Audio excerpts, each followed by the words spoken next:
Sometimes you need to make your square footage work for you.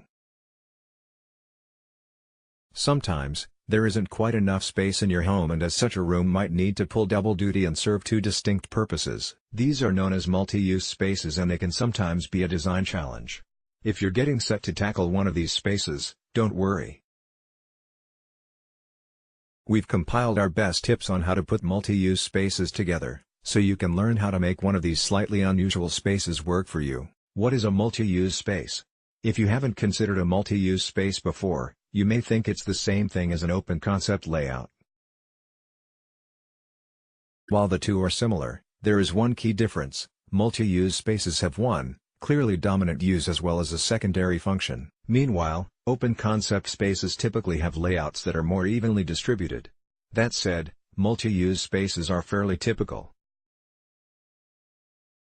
While any two uses could, theoretically, be combined, here are a few common examples: a desk or office area in the kitchen, a bedroom seating area, a reading nook and eat-in kitchen, a combined mudroom and laundry space. Consider your layout carry in these spaces. The layout is particularly important. As usual, it needs to indicate a clear path around the room and indicate its function. Since the space has two separate uses, it's important to maintain the proper balance between them. For this, proportion is key. As we mentioned above, all multi-use spaces have a dominant and secondary function.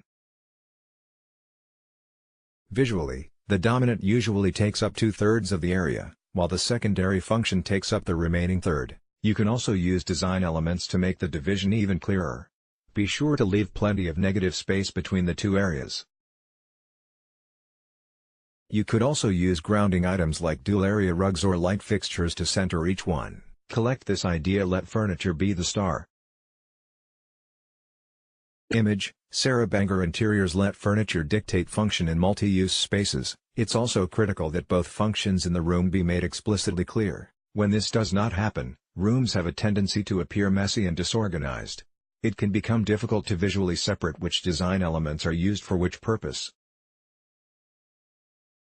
With that in mind, our best advice is to let the furniture take center stage. Try using one or two pieces of statement furniture to anchor each function area. For example, for a master bedroom with a reading nook, you could make the bed the focal point and just have a simple accent chair and bookcase in a separate corner of the room. It almost goes without saying that, in these spaces, less is more. After putting the furniture in the room, be sure to take a step back. Use your sense of proportion to decide if the room seems too crowded or its functions unclear. If so, don't hesitate to remove pieces as needed. Remember to coordinate aesthetics. We've already talked extensively about how to visually separate multi-use spaces, but since they're in the same room, you also need to think about how to tie them together. After all, you want it to look like putting these two functions together was a purposeful decision rather than random happenstance. Here, your best bet is to coordinate aesthetics, especially color. Take the picture above, for example.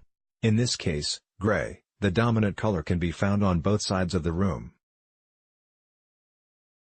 The secondary color, white, can be seen in both main furniture pieces, and the green accent shade can also be found in both function areas. In addition to color, you also want to make sure you use the same style of design throughout your furniture and accessories. Be sure to match big elements like wall art, as well as small ones like drawer pulls or plumbing fixtures. Multi-use spaces are more common than you think. Most of us are always looking for more space in our homes.